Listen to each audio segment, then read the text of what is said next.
Hello guys, तो आज हमें स्मैकडाउन की स्टार्टिंग पॉल हेमन के साथ देखने को मिली। पॉल हेमन बताते हैं कि किस तरह जिमी ऊसो ने रोमन रेंस की बात मानकर रॉ में जाकर कोडी रोड्स और जे ऊसो को टैग टीम चैंपियनशिप जीतने नहीं दी। उसके बाद पॉल हेमन क्राउन ज्वेल में होने वाले Roman Reigns versus LA Knight के मैच के बारे में बात करते हुए कहते हैं कि एले नाइट इसके बाद इस इवेंट में कभी भी नजर नहीं आएंगे। तभी वहां पर एले नाइट की एंट्री हो जाती है। एले नाइट रिंग में आते हैं और पॉल हेमन से कहते हैं कि तुम रिंग में क्या कर रहे हो, मुझे रोमन रेंस से बात करनी है, तुम यहाँ से निकलो।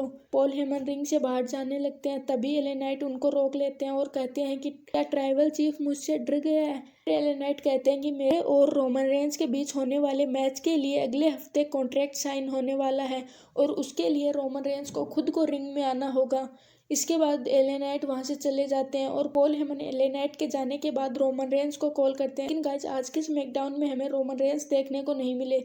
के बाद गाइस, हमें सेंट्रोस वर्सेस मोंटेज फोर्ड के बीच में एक सिंगल मैच देखने को मिलता है। रेफरी का ध्यान भटकाकर एलोस डॉक्ट्रिन्स ने स्ट्रोन्स पर अटैक कर दिया और मोंटेज फोर्ड ने एस्ट्रोस को पिन करके मैच को जीत लिया। लेकिन मैच के बाद भी स्ट्रीट प्रॉफिट्स इस पर अटैक करते रहते हैं, लेकिन तभी वहां पर कार्लिटो आ जाते हैं और अब स्टोस को बचा लेते हैं। उसके बाद गाइस, हमें back stage Jimmy Uso, solo Sikoa और पॉल हेमन नजर आते हैं और वो सब पर कोडी रोड्स और जे ऊसो के अनडिस्प्यूटेड टैग टीम चैंपियन के हारने के बारे में बात कर रहे थे।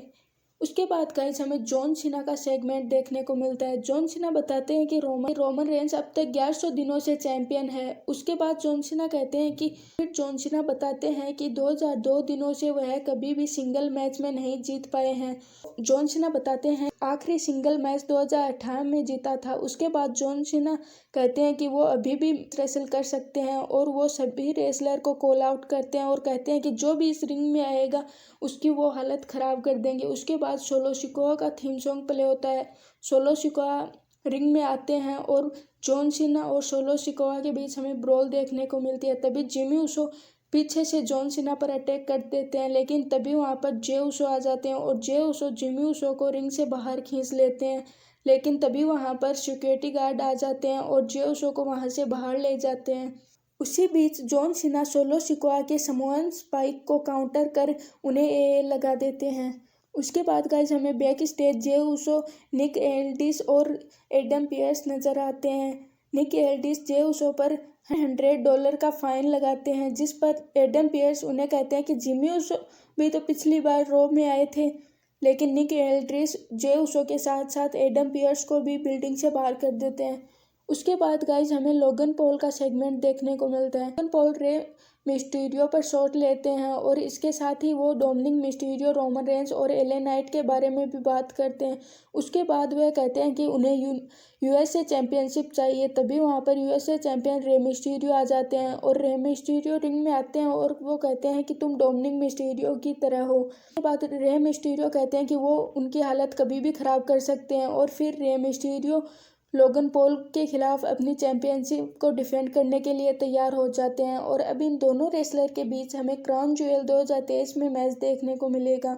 उसके बाद गाइज, हमें ऑस्टिन थ्योरी और गेरसन वॉलर वर्सेस कैमरन गाइमर्स और ड्रैगन ली के बीच एक टैग टीम मैच देखने को मिलता है, जिसमें ऑस्टिन थ्योरी ने कैमरन पर अपना फिनिशर लगाकर मैच को जीत लिया। इसके बाद गाइज, हमें बैक स्टेज केथी केली केविन ओवेंस का इंटरव्यू लेती हुई नजर आई, जिसमें केविन ओवेंस बताते हैं कि सैमी चेन से अलग रहना उनके लिए इजी नहीं है, क्योंकि वह बहुत टाइम से साथ साथ रहते थे, टूर करते थे। लेकिन उसके बाद केविन ओवेंस ब्लड लाइन और ग्रेसन वॉली के खिलाफ भी मैच लड़ने की बात करते हैं। उसके बाद गाइज, हमें मेन इवेंट में शार्लेट फ्लेयर वर्सेस इयो स्काई के बीच WWE वुमेन्स चैंपियनशिप के लिए मैच देखने को मिला। मैच के बीच में ही गाइज बेली भी इयो की हेल्प करती है और शार्लेट फ्लेयर इयो को स्पेयर लगाती हैं और पिन करने लगती हैं, लेकिन तभी वहां पर बेली इयो का पैर रोप्स पर रख देती हैं, जिस कारण 3 काउंट नहीं हो पाते। उसके बाद शार्लेट फ्लेयर बेली पर अटैक करती हैं और उन्हें अच्छे से बचा देती हैं। उसी बीच इयो स्काई शार्लेट फ्लेयर पर टाइटल से उनके सर पर अटैक कर देती हैं, जिस कारण शार्लेट फ्लेयर को पिन करके इयो स्काई इस मैच को जीत लेती हैं। मैच के फिनिश होने के बाद भी इयो स्काई और बेली शार्लेट फ्लेयर पर अटैक करती रहती हैं। तभी वहां पर बियांका ब्लेयर की शॉकिंग एंट्री देखने को मिलती है और फिर guys, Bianca Blair Charlotte Flair को बेली और इयो स्काई से बचा लेती हैं। तो गाइज आज की हमारी वीडियो यहीं तक की थी और आप हमें कमेंट करके बताइए कि आज के स्मैकडाउन में आपको बेस्ट पार्ट कौन सा लगा। मिलते हैं किसी और वीडियो के साथ।